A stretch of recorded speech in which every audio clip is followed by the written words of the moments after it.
Hello everyone, welcome to our space for reflection. Today we're going to explore a phenomenon that has deeply shaped many social and cultural interactions. The rise of stupid behavior trends we see spreading across the most popular digital platforms. It's a dive into the world of newer generations and how they express themselves, revealing aspects that spark both curiosity and concern.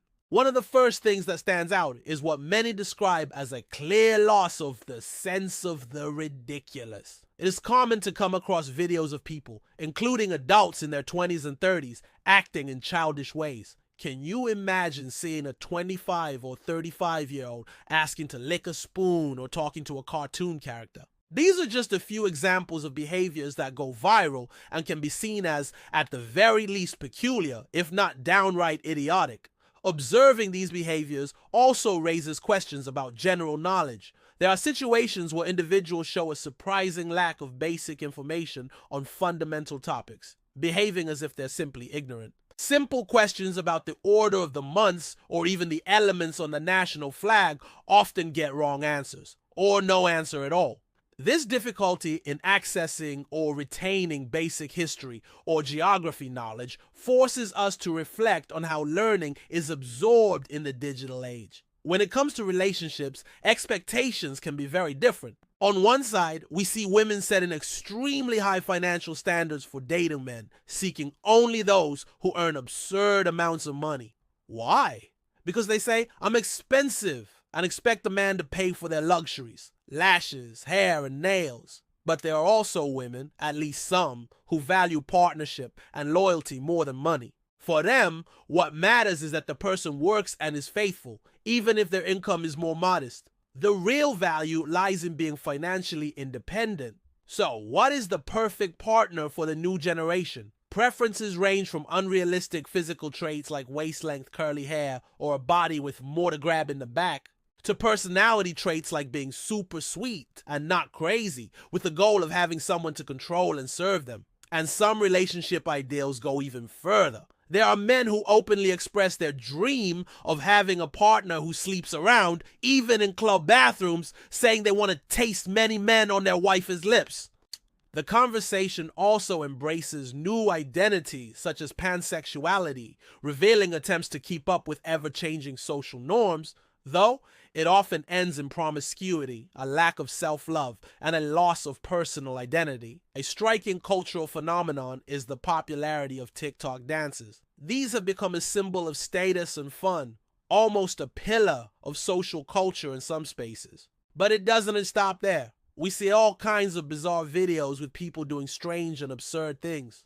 All of this raises serious concerns about the lack of boundaries and the moral decay caused by the insane chase for likes, followers, and money. The speed of digital interaction seems to extend into personal relationships. We see people meeting with little or no conversation, where physical contact, like kissing, happens almost instantly. Not to mention sex happening anywhere with anyone with no protection and no emotional bond.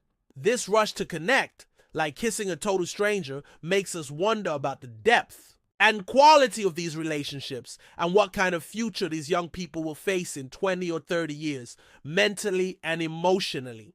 These digital platforms have given voice and visibility to people who, in the past, might never have reached such wide audiences. What used to be limited to a small circle of friends, like silly dances or lip syncs, now reaches millions. For many, these platforms have turned into a giant wall of naivete and stupidity, where public humiliation has become extreme, even among older adults. There's growing concern that this constant exposure contributes to addicted brains and attention problems, making it harder for people to focus, learn, connect, grow, and mature. There's also a group of young people who call themselves the generation that will end capitalism. They promote the idea of rebuilding the world and saving humanity and the environment.